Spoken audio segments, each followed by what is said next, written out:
ഉറങ്ങല്ലേ, ഇത് ആരും അറിയുന്നില്ല എന്നതാ പ്രത്യേകത. നിങ്ങൾ സുബഹിസ്കാരത്തിന് പോയ ആരെങ്കിലും സുബഹിസ്കാരത്തിന് വരുന്ന ആളാണ്, അത് 4 ആൾ അറിഞ്ഞെന്ന് വരും. വരുന്നവരറിയുമല്ലോ. ളുഹറിന് പോയാലും അറിയും, സുബഹി അസറിന് പോയാലും അറിയും, മഗ്രിബിന് ഇശാക്ക് പോയ ജുമുഅക്ക് പോയാലും മനുഷ്യന്മാർ കാണുന്നുണ്ട്. പക്ഷെ ആരും കാണാതെ അവനവൻ്റെ വീട്ടിൽ. ചിലർ പറയും രാത്രി നിസ്കരിക്കുമ്പോൾ വലിയ വെളിച്ചല്ല ബൾബ് നിട്ടേക്കരുത് റൂമിൽ. ബാക്കിയുള്ളൊരു നാട്ടുകാർ കണ്ട ആൾ നീച്ചിട്ടുണ്ട് കേട്ടോ എന്ന് അറിയുമല്ലോ. അത് അറിയിക്കണ്ട, ഇതാരും അറിയണ്ട, നിങ്ങളും പടച്ചോനും മാത്രം അറിഞ്ഞാൽ മതി.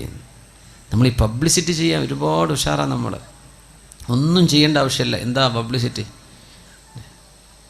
നമ്മൾ അള്ളാഹുവിന് വേണ്ടി കുറച്ച് ഒളിപ്പിച്ചു വെക്കുക, നമ്മളും റബ്ബും മാത്രം അറിഞ്ഞാൽ മതി. ആ ഒരു ബന്ധം അങ്ങോട്ട് ആയിക്കഴിഞ്ഞാൽ ഇൻഷാ അല്ലാഹ് അതിൻ്റെ മധുരം നിങ്ങൾക്ക് ആസ്വദിക്കാൻ പറ്റും. സ്വല്ലു അലൻ നബിയ്യി മുഹമ്മദിൻ വആലിഹി കാനൂ ഖലീലൻ മിനൽ ലൈലി മാ യഹ്ജഊൻ വബിൽ അസ്ഹാരി ഹും യസ്തഗ്ഫിറൂൻ. നമ്മളെ പ്രത്യക്ഷത്തിൽ മുസ്ലിമീങ്ങളെന്ന് ഭയങ്കര ഉഷാർ. നമുക്ക് പള്ളിയുണ്ട്, നല്ല അന്തസ്സുള്ള പള്ളിയുണ്ട്, നല്ല അന്തസ്സുള്ള മദ്രസ ഉണ്ട്. നമ്മുടെ പരിപാടികളും വാദമൊക്കെ ഉഷാറ. എത്രയോ ആയിരക്കണക്കിന് ആൾക്കാരൊക്കെയാണ് ഓരോരോ വാദിനൊക്കെ വരല് അല്ലേ. നമ്മുടെ നൗഷാദ് വാക്കവി ഉസ്താദും കബീർ വാക്കവി ഉസ്താദിൻ്റെ ഒക്കെ വാദുകളൊക്കെ എന്തൊരു ഗംഭീരാണ്. മാഷാ അല്ലാഹ്, എത്രയാണ്. അൽഹംദുലില്ലാഹ്. എന്തപ്പോ ആ ഒരു ഉണർവിന് മാത്രമുള്ള മാറ്റം നമ്മുടെ സമൂഹത്തിൽ എന്താ കാണുന്നില്ലല്ലോ. അതാണ് എൻ്റെ ബേജാറ്. ആവേശം ഭയങ്കര ഉഷാറായ മാറ്റം കാണുന്നില്ല. നമ്മളെ പഴയ ആൾക്കാർ തന്നെ അത് കഴിഞ്ഞ് വിരിഞ്ഞു പോയാൽ കഴിഞ്ഞു. പിന്നെ എന്താ ഈ മാറ്റം വരാത്തത്? അത് ഹൃദയത്തിൽ നിന്ന് തുടങ്ങാതെ മാറ്റം വരില്ല. നിങ്ങളും അല്ലാഹും തമ്മിലുള്ള ബന്ധം ക്ലിയർ ചെയ്തോ അവിടെ ക്ലിയർ ആവും. മഹാന്മാർ പറയുമായിരുന്നു, ഞാനും അല്ലാഹും തമ്മിൽ എന്തെങ്കിലും പ്രശ്നമുണ്ടെങ്കിൽ എൻ്റെ കുതിരയോ ഞാൻ വാഹനം ഓടിക്കുന്ന എൻ്റെ കഴുതയോ ഒന്ന് കാലിടറിയാൽ എനിക്ക് മനസ്സിലാകും എന്തോ ഒരു കുഴപ്പം സംഭവിച്ചിട്ടുണ്ട് എന്ന്. ഞാനും എൻ്റെ റബ്ബും തമ്മിൽ, എൻ്റെ വീട്ടിലെ എൻ്റെ ഭാര്യയുടെ പെരുമാറ്റത്തിൽ ഒരു സ്വരമാറ്റം, എൻ്റെ മക്കളുടെ വാക്കുകളിൽ ഇഷ്ടമില്ലാത്ത വാക്കുകൾ കേൾക്കുമ്പോൾ എനിക്ക് മനസ്സിലാവുന്നുണ്ട് ഞാനും അല്ലാഹും തമ്മിലുള്ള എന്തോ ഒരു പ്രശ്നത്തിൽ ഇടർച്ച സംഭവിച്ചിട്ടുണ്ട്. അങ്ങനെ മനസ്സിലാക്കേണ്ടത്. അത് ക്ലിയർ ചെയ്യാതെ നമുക്ക് നന്നാവാൻ പറ്റൂല. മുജറഹ്സനോൻ സഗിലാ നഹി തെരി റഹ്ബരി കാ സവാൽ ഹേ. നമ്മൾ നേർവഴിക്ക് പോയിട്ടുണ്ടോ എന്നതാ പ്രശ്നം, കൊള്ളക്കാർ വന്നതല്ല. തൂ ഇധർ ഉധർ കീ ന ബാത് കർ യെ ബച്ചാ കെ ഖാഫിലാ ക്യൂ ലുട്ടാ. എന്തേ നമുക്ക് നഷ്ടം സംഭവിക്കാൻ കാരണം? നമ്മളും അല്ലാഹുവും തമ്മിലുള്ള ബന്ധം മനസ്സുകൊണ്ട് നമ്മൾ അല്ലാഹുവിലേക്ക് അടുത്തോ? ഇതാണ് വിഷയം. ഐഷു സുഅദാ, സന്തുഷ്ടരായ ആളുകളുടെ ജീവിതം അങ്ങനെയായിരുന്നു. കാനൂ ഖലീലൻ മിനൽ ലൈലി മാ യഹ്ജഊൻ വബിൽ അസ്ഹാരി ഹും യസ്തഗ്ഫിറൂൻ. രാത്രി കുറച്ചേ അവർ ഉറങ്ങുമായിരുന്നുള്ളൂ. ആ പ്രഭാത നേരത്തവർ അല്ലാഹുവിനോട് ഇസ്തിഗ്ഫാർ ചൊല്ലിക്കൊണ്ടിരിക്കുന്നവരാണവർ. വബിൽ അസ്ഹാർ, അസ്ഹാർ എന്ന് പറഞ്ഞാൽ ഏകദേശം രാത്രി ഒരു 3 മണി കഴിഞ്ഞ് സുബഹി വരെയുള്ള സമയം, സഹറിൻ്റെ നേരമാണ്. അപ്പോഴൊക്കെ എഴുന്നേറ്റിരുന്ന് അല്ലാഹു പുറത്തു തരണേ റബ്ബേ, അല്ലാഹു പുറത്തു തരണേ റബ്ബേ, അല്ലാഹുവെ പുറത്തു തരണേ എന്ന് ചിന്തിക്കുന്നവർ. നമുക്ക് ചെറിയ കുട്ടികൾക്കും വലിയവർക്കൊക്കെ പറ്റും, എല്ലാവർക്കും പറ്റും. പണ്ടൊക്കെ പഠിക്കുന്ന കുട്ടികൾ മരണത്തെ ഓർത്തുകൂടാന്നൊക്കെ പറയാം ഉസ്താദന്മാർ അത് പറയുമ്പോൾ. കിതാബിൽ അങ്ങനെ തന്നെ കാണും. ഇന്ന് പഠിക്കുന്ന കുട്ടികൾ നല്ലോ മരണത്തെ ഓർക്കണം എന്നപ്പോൾ പറയേണ്ടത്. അവരാണിപ്പോൾ പിഴച്ചു പോകുന്നത്. നല്ല ഓർക്കണം, അല്ലാഹുവിലേക്ക് മടങ്ങുക. മരിച്ചു പോകേണ്ട ലോകമാണ്. ആത്മാക്കളുടെ ലോകത്തും തുടങ്ങിയ യാത്രയിലെ ചെറിയൊരു ഭാഗത്താണ് നിൽക്കുന്നത്. ഇനി ഖബറിലുള്ള ജീവിതം ദീർഘമാണ്, മഹ്ശറ ദീർഘമാണ്, അതിൻ്റെ ഇടക്കുള്ള 40 ദീർഘമാണ്, പിന്നെ ആലമുൽ ആഖിറ അനശ്വരമാണ്. ഇവിടെ കുറച്ച് നേരത്തൊരു വെയിറ്റിങ്ങിലേക്ക് നമ്മൾ വന്നിരിക്കുന്നത്. ഇത് ക്ലിയർ ചെയ്യണം. അതിന് മനസ്സ് അല്ലാഹുവിലേക്ക് കൊടുക്കും. അല്ലാഹു നമ്മെ സഹായിക്കട്ടെ. അതുകൊണ്ട് നമ്മളൊരു നിയ്യത്ത് ചെയ്യുക ഈ സദസ്സിൽ വെച്ചിട്ട്. എന്തേ? നേരത്തെ കിടന്നുറങ്ങണം കേട്ടോ. 2 മണിക്ക് പോയി കിടന്നുറങ്ങിയിട്ട് നിങ്ങൾക്ക് സുബഹി പോലും കിട്ടൂല, ഉറപ്പാ. Early to bed early to rise. നേരത്തെ ഉറങ്ങുക, നേരത്തെ എണീക്കുക. അള്ളാഹു നമുക്ക് ആയുസ് ആരോഗ്യം തരുന്ന കാലത്തോളം നമ്മൾ ഇൻഷാ അള്ളാഹ് ചൊല്ലിയിട്ട് 2 റക്അത്തെങ്കിലും ഞാൻ തഹജ്ജുദ് നിസ്കരിക്കും. പിന്നെ സുബഹിനെ പറ്റി വർത്താനല്ലല്ലോ, സുബഹിക്ക് അള്ളാഹുവിനെ പ്രശ്നം വരുന്നില്ല. തഹജ്ജുദിനെ പറ്റി നമ്മൾ പറയുന്നത് 2 റക്അത്ത്. നമ്മുടെ ഈ കാവം പഠിക്കാരും മുഴുവനും ഈ പരിസര പ്രദേശത്ത് ആരൊക്കെ ഇവിടെ വന്നിട്ടുണ്ടോ നമ്മളൊക്കെയും മരിക്കണവരെ ഞാനത് ചെയ്യും. നമുക്ക് തെറ്റെന്ന് വിട്ടു നിൽക്കണ്ടേ? നമ്മുടെ തെറ്റല്ലാഹു പുറത്തു തരണ്ടേ? നമ്മുടെ ഹൃദയത്തിലേക്ക് ഓരോരോ ചിന്തകൾ വരികയാണ്. ചെറുപ്പക്കാരൊക്കെ നന്നായി ജീവിക്കാൻ നടക്കുന്ന ചെറുപ്പക്കാരെ ചില പെൺകുട്ടികൾ വഴപ്പിക്കുന്നത്, അച്ചടക്കത്തിൽ ഇസ്ലാമിൻ്റെ വേഷം വിട്ട് നടക്കുന്ന പെൺകുട്ടികളെ ചില ചെറുക്കന്മാരെ വന്ന് വഴപ്പിക്കുന്നത്. ഇതിന്നൊക്കെ രക്ഷ വേണ്ടേ? അള്ളാഹിൻ്റെ അടുത്ത് രക്ഷപ്പെടണ്ടേ? തിന്മയിൽ നിന്ന് രക്ഷപ്പെടണം.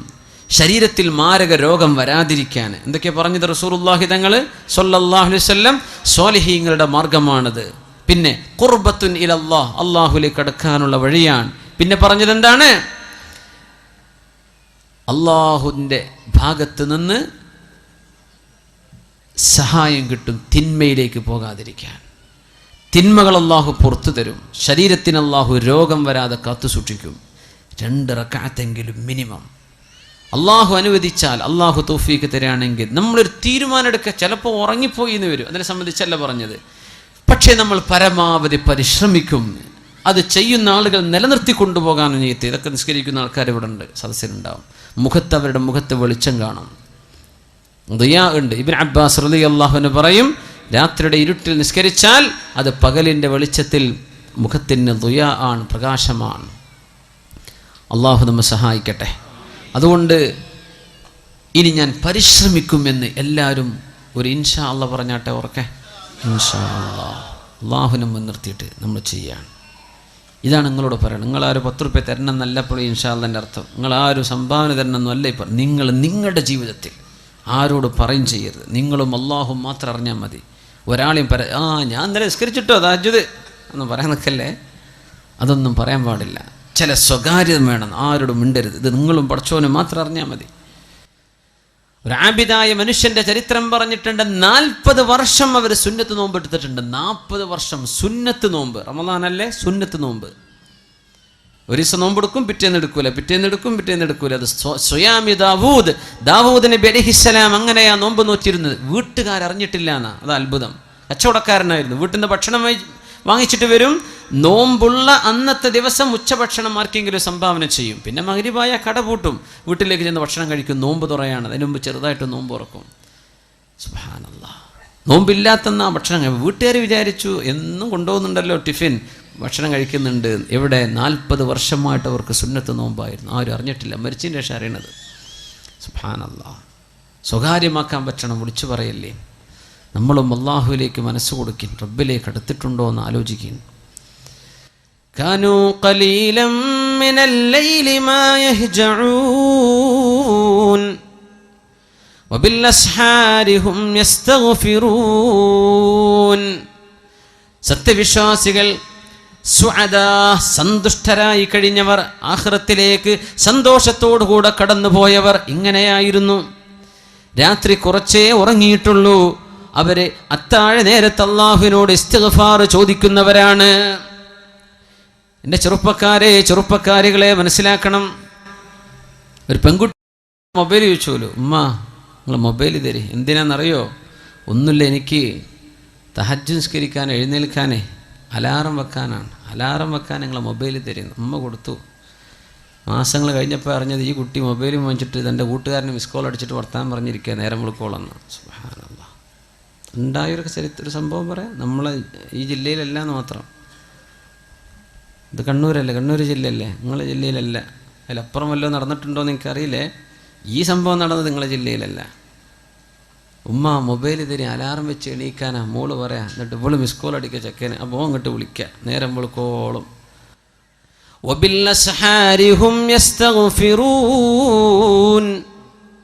നേരം പുലരുന്ന സമയത്ത് പടച്ചവനെ പുറത്തു തരണേ, അള്ളാഹുവെ പുറത്തു തരണേ, പടച്ചവനെ മാപ്പാക്കി തരണേ എന്ന് ചോദിക്കേണ്ടവരാണ് വിശ്വാസികൾ.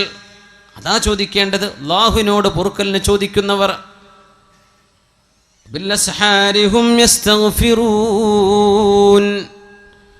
അവർ പാപങ്ങളെക്കുറിച്ച് പേടിയിലാണ്. സത്യവിശ്വാസികൾ ഭയങ്കര പേടിയിലാണ്, പേടിക്കേണ്ടവരാണ്.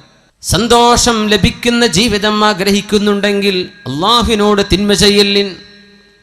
മഹാനായ ഉമറുൽ ഫാറൂഖ് റളിയല്ലാഹു തആല അൻഹു മഹാനായ സഅദ് റളിയല്ലാഹു അൻഹുവിന് ഉപദേശം നൽകി കൊടുക്കുന്നുണ്ട്.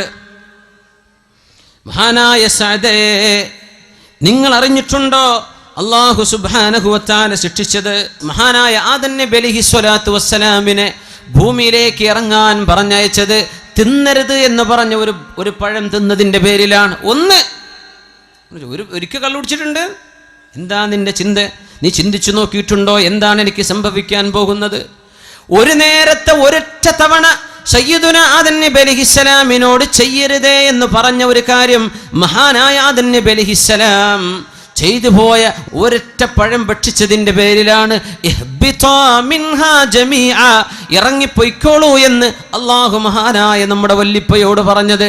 ഒരൊറ്റ പഴം തിന്നതിൻ്റെ പേരിൽ അള്ളാഹുവിൻ്റെ ശിക്ഷ എങ്ങനെയാണെന്ന് ആലോചിച്ചിട്ടുണ്ടോ?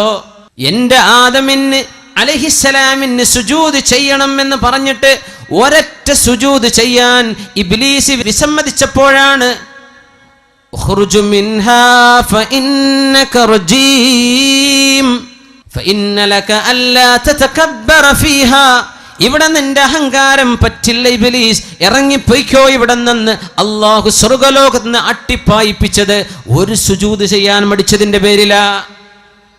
നിസ്കാരം ഖളാക്കുന്ന ചെറുപ്പക്കാര, ഒരു നിസ്കാരത്തിലെ എത്ര സുജൂദാണ് നമ്മൾ ചെയ്യാതെ പോകുന്നത്? ആലോചിക്കണം.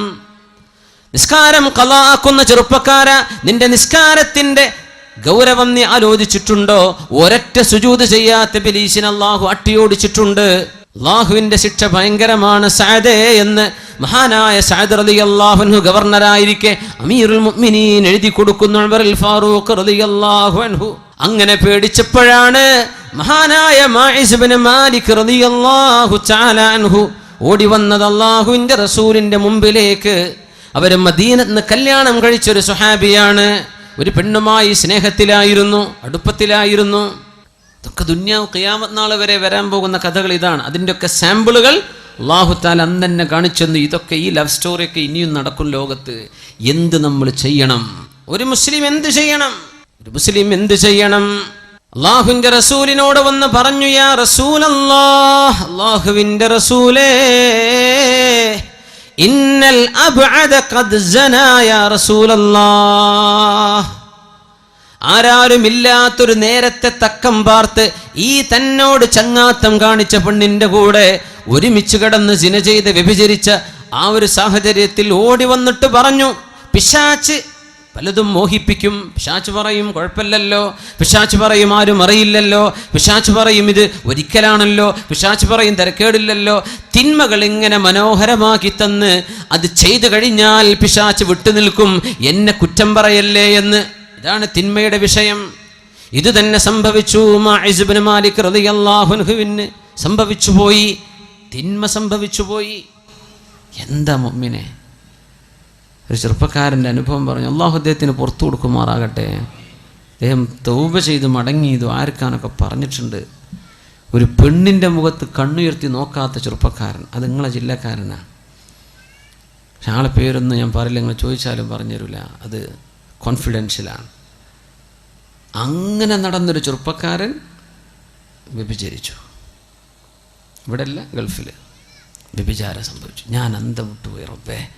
ഇങ്ങനെ അതും എപ്പോഴും ദിക്റും സ്വലാത്തും ചൊല്ലി നടക്കുന്ന ചെറുപ്പക്കാരൻ, വളരെ സ്വാലിഹിങ്ങളുടെ കൂടെ വലിയ വലിയ അറിയപ്പെടുന്ന ഉസ്താദുമാരുടെ കൂടെ ഒക്കെ പരിചയമുള്ള ആൾ. മനുഷ്യൻ്റെ കഥ ഇത്രയേ ഉള്ളൂ. നമ്മൾ സ്വലാത്തും ദിക്റൊക്കെ ഉണ്ടല്ലോ എന്ന് വിചാരിച്ച് നടക്കല്ലേ. നമ്മളൊക്കെ പിശാച് തട്ടിക്കൊണ്ടുപോകും ചില നേരത്ത്. ബുദ്ധിയൊക്കെ പോകും. എത്ര അച്ചടക്കമുള്ള മക്കളാണ് മദ്രസയിൽ 8ഉം 10ഉം കൊല്ലം പഠിച്ച പെൺകുട്ടികളാണ് കണ്ടവൻ്റെ കൂടെ ഇറങ്ങിപ്പോകുന്നത്. ആലോചിക്കണം, പഠിക്കാത്തതുകൊണ്ടാണോ? ഉമ്മയും വാപ്പിയും നല്ല മനുഷ്യന്മാർ ഇറങ്ങിപ്പോണില്ലേ? ചാടിച്ചു കൊണ്ടുപോകുന്ന ചെറുക്കന്മാരില്ലേ? ഇവരൊക്കെ പഠിക്കാത്തതുകൊണ്ടാണോ? അല്ല, ഒരു നേരത്തെ പിശാച് ചിന്തിപ്പിക്കുകയാണ്.